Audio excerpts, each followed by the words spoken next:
Biz onu öldürməyə məcburuq. Amma bu ailəni xilas edəcəyik.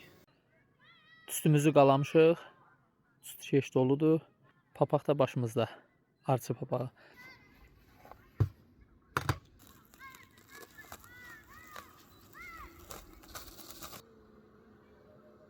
Həmin ana qısırdı, belə deyək. Məcburuq ananı öldürməyə. Arzulamadığımız situasiyadır. Ana görünür burada. Arılar onu yumurtamağa məcbur edir. Təəssüf ki, bu son 20 gündə baş vermədi. Amma bu ailəni xilas edəcəyik. Belə fərqli rənglərdə güləm toplanıb. Və bu da o deməkdir ki, yeni ana qəbulundan sonra sürətli bala qoyma baş verəcək və arı sürətlə inkişaf edəcək.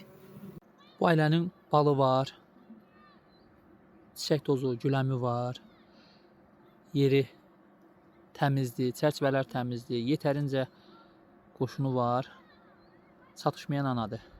Biz də bu ananı ona indi gətirib verəcəyik. Bunun üçün biz bir qazet parçasını qoyuruq astığımız bir hissənin üzərinə.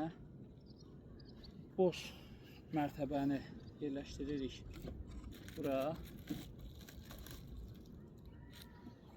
Bir hissəsi örtükdür, bir hissəsi isə qazet. Və belə kiçik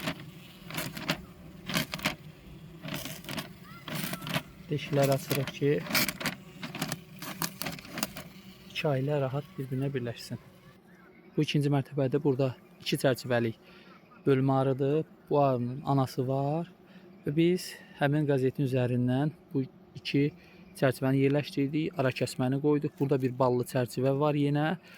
Bu da əlavə bir parçadır, belə deyək, arxasını örtür arıların. Bunlar qazetin deşdiyimiz hissəsini yeyəcəklər və birləşəcəklər. Aşağıdakı ailə anasız olduğuna görə, belə deyim, o birləşmə çox rahatla gedəcək.